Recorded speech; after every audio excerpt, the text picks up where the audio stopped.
So I come from a family of 5 kids. 5 kids in my family, all in 5 years, all in a row. So you can imagine in a family like that, it's kind of hard to stand out, and you kind of all get assigned a role. Now, Tommy, he was the smartest. Gina, responsible. Laura, trouble. Mike was the baby. And my aunt would say, You, Molly? You're the fat, funny one. Oh, I'm sorry, pleasingly plump. I wasn't entirely happy with that. I mean, I wanted to be great at something. But I knew that took work, and honestly, pleasingly plump came pretty easy, so I kind of locked onto that. And I started working on my Groucho Marx imitation. And I think I killed it at my mom's Tupperware party, because all the ladies who attended raved about the entertainment and the port wine cheese ball. Mostly the port wine cheese ball. So in 9th grade, when I got the opportunity to substitute in for the kid who was the high school mascot at a JV football game, I felt a spark.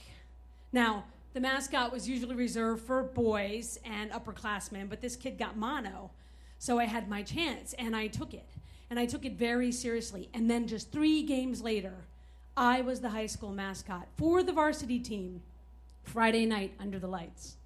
So from 9th grade all through my graduation, I was my high school mascot, the lion.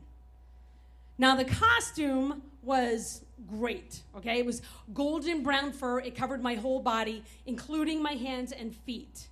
And the head was awesome. It was made of paper mache and faux fur, and it was about 3 feet high and 2 feet deep. And to keep it balanced on my shoulders, I stitched one of my brother's sweat socks inside to make a chin strap that just lined my eyes up with the last slit in the lion's mouth. I never spoke, and no one could see in, maintaining that Disney magic. Now, what kind of mascot was I going to be? Well, I wasn't going to be mean and angry like that San Diego chicken. No. I modeled myself after my beloved Philadelphia Phillies fanatic.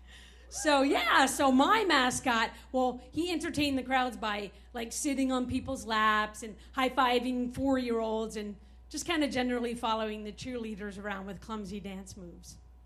That's right. The Camp Hill High School Lion was nice, and people loved him.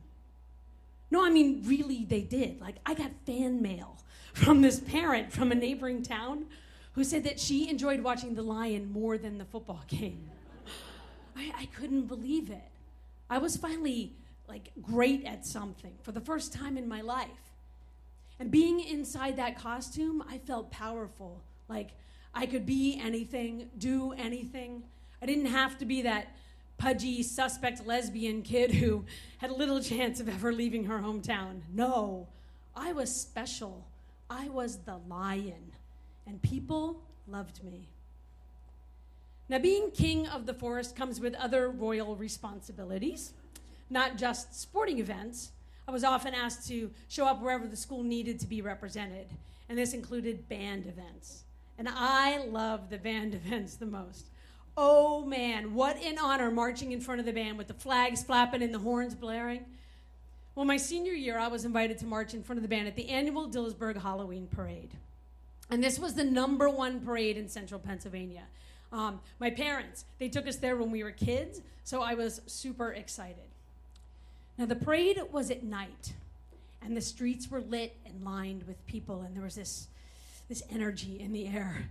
And I was really giving it my extra effort, dancing around like crazy and running ahead to greet the kids before the band would pass. We came around this corner to the top of this hill, and the hill led down to the main part of town, the busiest part of town. And the band went into their best number, the theme from Rocky. Bum, bum, ba, ba, bum, ba, ba, bum, ba, ba, ba. Gonna fly now. And I knew it was time for me to go into my best move. Flying high now, the Three Stooges shuffle. Certainly. And as I came out of that less certainly, something was going wrong. Gonna fly. It felt really wrong. High, really, really wrong. High, ba-ba-dum-bum. Everything from here on out is in slow motion. I don't know, I must have stumbled on a piece of candy thrown from a float or something, because everything went dark as my eyes lost alignment with the lion's mouth. Oh, I was going down. Oh yeah, first one knee, then the other, and I put out my hands to brace my fall, and I felt that sock come loose from around my chin, and my big, proud lion head go flying from my body. No! Suddenly everything was bright and confusing, and I could see people's faces clearly for the first time as they saw my face, as they saw me inside that costume. Then I heard some laughter, and this group of 10-year-old boys started to swarm around me. And then as I struggled to get up, I felt something hit me in the ear.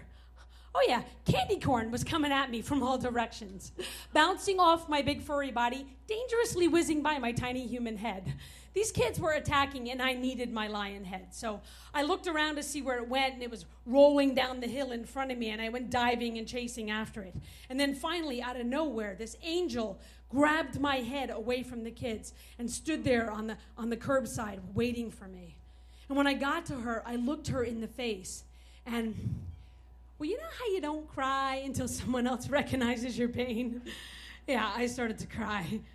Well, she helped me put my head back on, and as soon as I got that sock back around my chin, I immediately felt comfortable and safe again inside the costume, and I started to cry harder. So back in the lion suit, I had to thank her the only way that the lion could. I gave her a high five, and I ran off to catch up with the band. When I finally got back in front of the twirlers, I was kind of just going through the motions, walking in the middle of the road, just kind of waving to people. And it took a while before I gained my courage and got my lion pride to actually look out again at people's faces through the slit. And when I saw them, to my surprise, like, they didn't have that same kind of jeering look on their face. No, these people were smiling and clapping. And that's when it occurred to me, this is a parade. These people didn't see me fall 2 blocks back. They were seeing me and the lion for the very first time. And that's when I knew what I needed to do. I went into my best move, the Three Stooges shuffle. Because after all, I was the lion, and people loved me. Thank you.